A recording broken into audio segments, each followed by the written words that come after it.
Hello, this is Sierra and welcome to another video. Today we're doing another short story in the Clockwork Chronicles. The story that occurs after the book. This one is more of a gag than an actual story. Just something I wanted to try out, have a little fun with, and yeah. If it makes you laugh, or at least chuckle, then yeah. You may or may not have heard the YouTuber that's in the story. Do, then quit ya. Anyway, let's get right into the video. Doubled. It was another lovely day in the school as Liam finished up another tutoring lesson with the kids. He had fun teaching these kids, even though the kids would rather him be a teacher rather than a mere tutor. But he was still too close to the kids' ages, so he could only help them if they were struggling with anything, such as combat, history, or anything, even if it was school drama. He did best with the combat, though, since he had learned from the best, like his brother always would keep saying, and he couldn't agree more. But on that particular day, as the now young man put away the practice swords in the chest nearby, he could hear something faint that caught his attention. First, he hadn't paid too much mind, but when it continued and the commotion started creating a crowd, he knew he needed to check it out. He followed the sound of voices as he noticed a small crowd of people forming.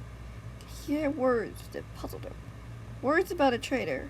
Words that were only rumors, and yet how were they saying them? The only one who could possibly earn that horrible untrue title was Stampy, and he was in his lovely world, save was his brother, right? Or something happened, I'm quite sure. Suddenly he heard a voice crying out, trying to speak over the loud sound of the crowd. He tried to push himself through.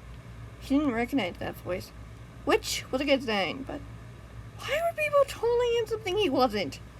How could he be sure it didn't deserve it? He needed to get to the bottom of this.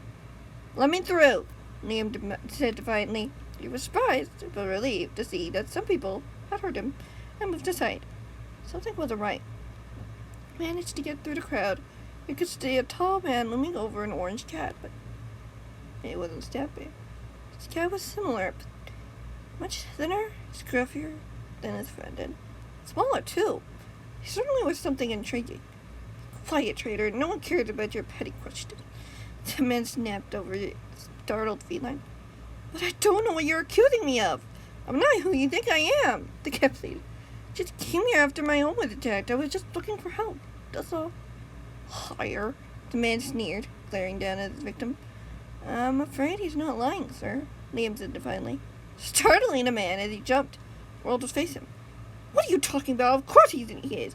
He's a traitor of his own kind." "Let's stamp it," Liam said with a slight smile, raising an eyebrow as the crowd went quiet. The man hesitated, surprised by Liam's response. "I talked with my brother yesterday. He told me everything was fine. Stampy is where he should be." "But then who is this?" the man snapped, pointing to the cat, who seemed relieved that someone actually believed him. "An imposter? A decoy? A clone?" Liam shook his head. "My aunt made it clear that Stampy did no wrong. You shouldn't go accusing any random orange cat just because they looked suspicious."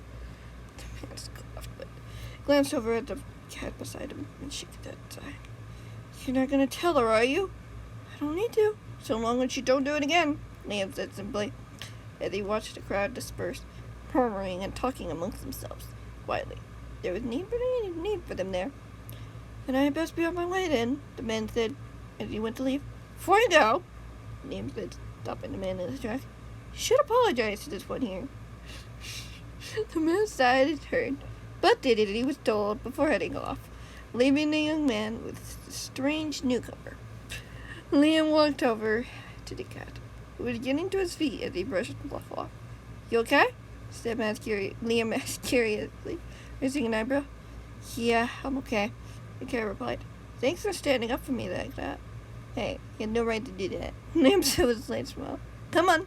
Best we get out of the open. Got a bit of explaining to do. Had bit to do. The cat sighed before looking at Liam. I'm Red Cat, by the way. What's your name? Liam. Liam James, but my friends call me Liam. Liam said, matter-of-factly. Guess you know Stanley pretty well, then? Red Cat asked. Yeah, we do know each other. So Liam said with a smile. But my brother is doing what he can to make sure he's safe. I see why you do that now, the cat replied. I know I do look like him, but I've never thought that those guys would mistake me for him. It probably could happen again, Liam said with a shrug. That's why you need to be careful. From now on, I will. His cat laughed. I'll make sure of that. Good, Liam nodded. I can't always be there to make a fool of my colleagues. The cat laughed again. The boy led him to the hospital wing, where they would work together to figure out where the cat would need to go to be safe. If his home wasn't safe, he would have to go to a safe house until it was again. But they would figure that out soon enough. Liam was just glad that no one had been seriously hurt by the incident. No one's lives had been threatened. Only a pure misunderstanding, and hopefully it wouldn't happen again. And he knew it probably would. But he would make sure that it didn't happen, even if he had to do it himself. Anyway, that's the end of that video. I hope you enjoyed. Yeah, it was just something I just wanted to do. Like, it could be canon, it could be not canon. Just wanted to add another character in, just because a lot of people mention it, and like, I've been like, hey, that's a fun one to do. That's what I'm gonna do, and that's what I did. And there you go. Yeah. Anyway, thank you guys so much for watching. Hope you enjoyed. And yeah, stay tuned for the next one. Bye.